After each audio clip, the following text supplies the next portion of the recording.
It is of course time for the Duel Links updates for June 2025. Now at the moment we're in the middle of the WCQ, and so we know this weekend is Stage 2 of Rush Cup.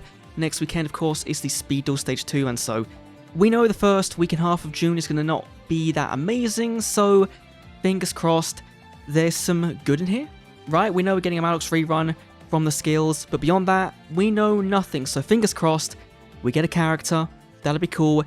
Anyway, let's jump right in to, of course, first of all, Maddox rerun and Zuijo coming to the gate. Now, this, I genuinely thought Zuijo was in the game already at the gate, and that's really odd given that we've got, the new box gave us Dark Galaxy, really good support, and we've got the Rush Cup ongoing, and so you'd imagine you'd want them in the game full power, and so you'd want people to actually play the deck, and yeah, I do not get why we lock characters behind time gates, right? China doesn't do it, we'll talk about that in a video in a few days' time.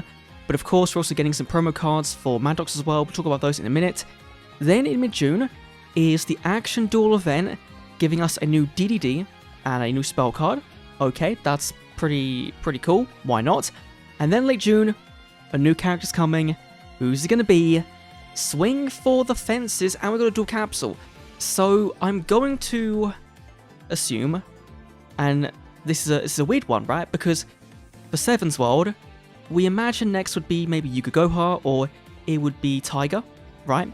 But this seems to be YUKA GOHA instead, who played the baseball Utopia deck, right? And so, timing-wise, actually, that really works out, given, of course, right now is a Speed WCQ, there's a Utopia Structure deck, maybe that gets people involved in wanting to play Rush Duel, that'd be cool. So first of all, is Maddox and UR, the finalized Phoenix.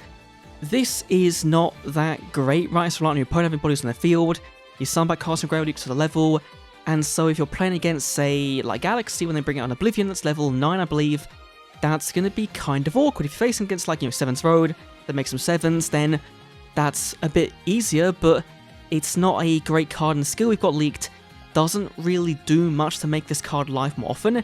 It does make it easy to summon, but doesn't make its effect any easier to pull off. So, a bit disappointing, but still a cool card to get, hopefully. We get some fusion support right in the box late in the month, that'd be cool. Methil is actually pretty good though. It is a Seahorse carrier, but for Pyros, which is pretty solid, so not too bad of a reward card. Again, it's a shame we have to wait so long for these cards to come to the game, but still pretty cool.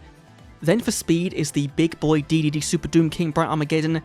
This card is pretty dogshit, right? Because its main monster effect is reliant on your opponent again having pendulums on their field, and right now that's not really a guarantee, so it's a neat card, but you'll never play this.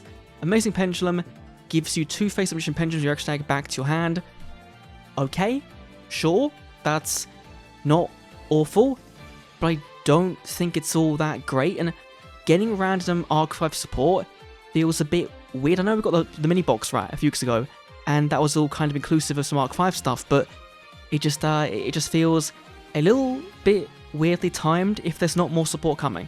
And of course, finally, is YUKA. Now, YUKA is like one of the only GOHA siblings to have main deck, right? And her whole deck is a Fire, Yuma-themed roleplay deck. It involves summoning some big beaters, making them really big, and attacking in. So you've got your C32 retrain here, you've got Utopia retrain number here as well, can become 5,000, pretty neat.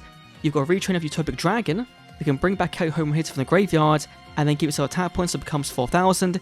This can become 5,000, but you can't use both of these in the same turn, given this has to send to level 4, so that's kind of annoying. You've then got like the vanilla shitters, right? You've got Dodo Second, your Go-Go Umpire. These all work to summon themselves out from the graveyard, for example. Or go for C32, make it 4,000, debuff 5,000.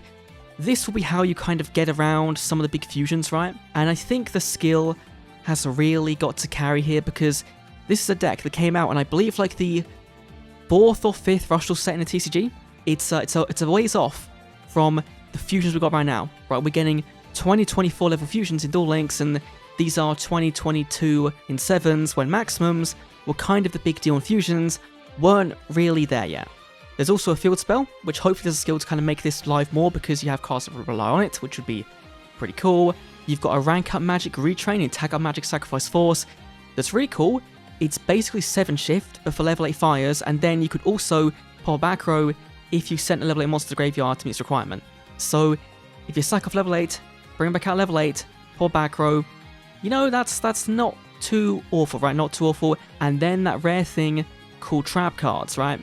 That work specifically with this deck theme. So you've got the GOHA Guts, a monster destroyed by opponent's card effect. You could bring back out a fire monster from a graveyard, and then if you summoned out one of the big boys, destroy a monster. You know, that's pretty cool. Now, are we really popping monsters in Duel Links at the moment? No, not really, aside from Light Troops Doomed or Hammer Crush, right?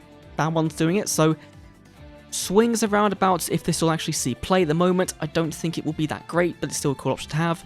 And then requesting 9, if your monster dies by combat, gain 900, then again bring back out one of your big bodies if there's a bunch of fires in your graveyard. So these I think are some cool trap cards, and they're not going to break the game, they are just more interaction in your opponent's turn, which is, you know, that's pretty neat. Now, again, YUKA, a fan favorite character, not all expected, and so that's pretty cool. I imagine with her box we might go and get a new fusion for Maddox, right? It's a fire, her deck's fire, it all kind of lines up. We could also hopefully assume to get some Matarion support, given Yuri is related to her, and also we could expect to see maybe some Roa support for Rebels, because in the anime, he was the one that faced her, I believe, in one of the matches, or maybe her only match, I'm not too sure, but hopefully more Rebel support, that'd be cool. So I kind of expect that this upcoming box to be Maddox support, of course support for YUKA, and then Matarion and Roa, and I guess you could then extrapolate to maybe give Roman something, like 1 or 2 cards, that'd be cool. But overall, a very rush-focused month going into things. Of course, there's a speed event in the middle, which is fine, and we should expect to see a level cap increase for Go Rush World in early June with Maddox, given that's what's happened for the last 4 or 5 years, right? We kind of hope to see it in, say, April. If it doesn't happen, then that's a very worrying sign for free-to-play players in Duel Links. But anyway, hopefully we get that. June should be pretty fun. So overall, looking good. Leave me thoughts down below. Thanks for watching. Adios.